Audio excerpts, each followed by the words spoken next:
Usted tiene la palabra 7 minutos. Muchas gracias, diputado presidente, señorías. A don Jorge Arguedas, colega diputado, le convendría repasar la historia. Le convendría hurgar en la vida de Adolfo Hitler.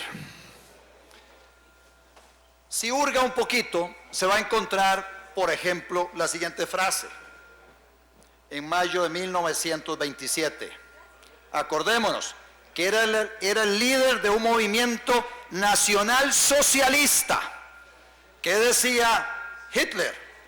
Somos socialistas, somos enemigos del sistema capitalista de hoy, decía Hitler en 1927.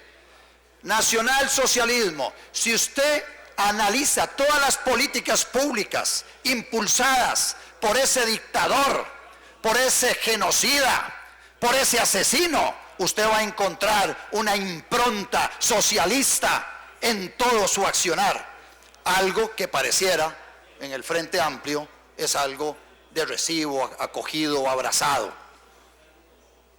Hitler fue socialista, quiso imponer a la fuerza su visión sobre los demás, conculcando las libertades de cada quien de escoger lo que más convenía a cada quien.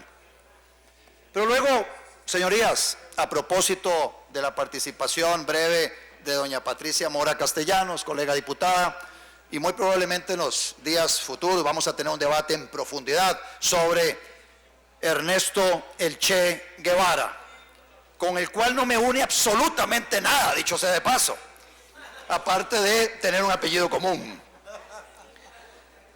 Información.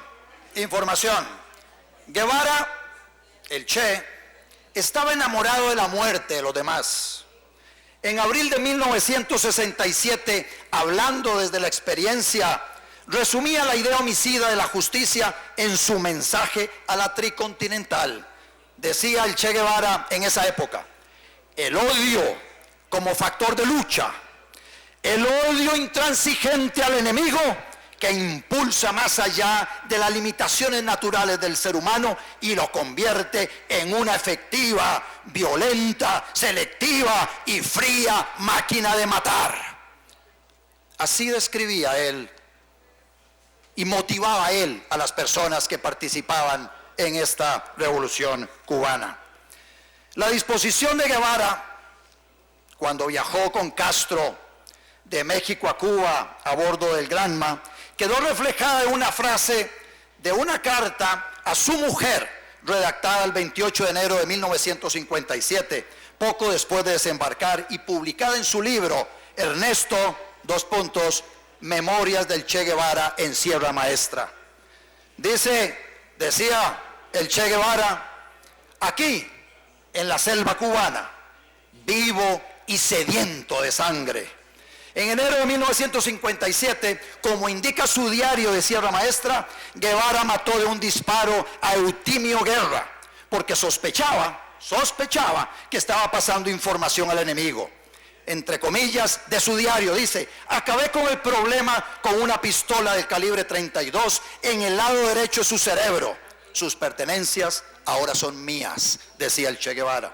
Luego dispararía a Aristidio, un campesino que expresó su deseo de abandonar la lucha cuando los rebeldes se trasladaran a otro lugar, mientras se preguntaba si esta víctima en concreto realmente era lo suficientemente culpable para merecer la muerte.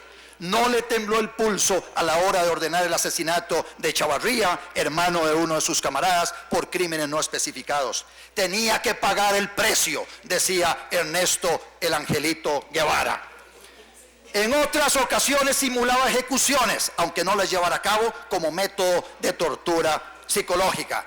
Pero la parte bonita viene cuando esta fría máquina de matar, que era Ernesto el Che Guevara, no demostró todo el alcance de su rigor hasta que inmediatamente después de la caída del régimen de Batista, Castro lo puso al frente de la prisión de La Cabaña.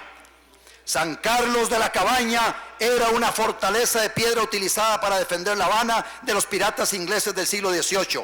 Más tarde se convirtió en un barracón militar.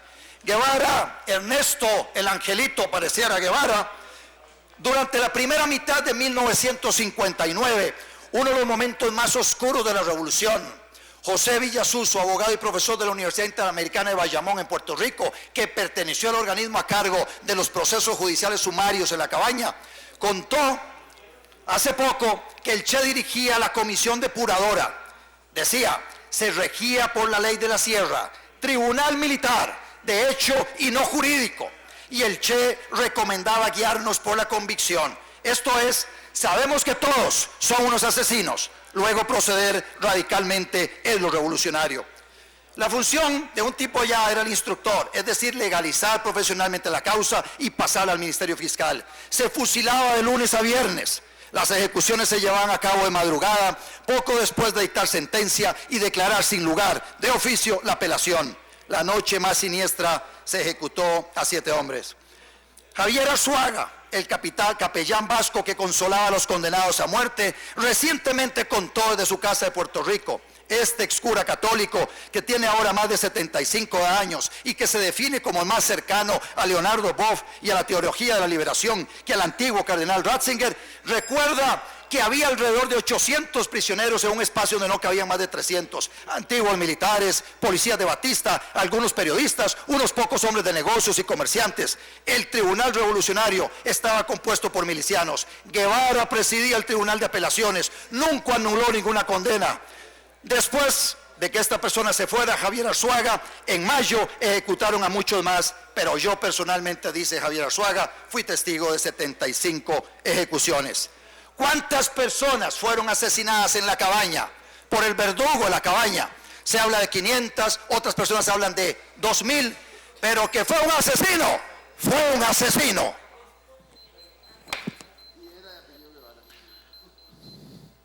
Diputado Ruiz Vázquez, 2 minutos. Gracias, señor presidente, señorías. Guapin Limón. Gracias.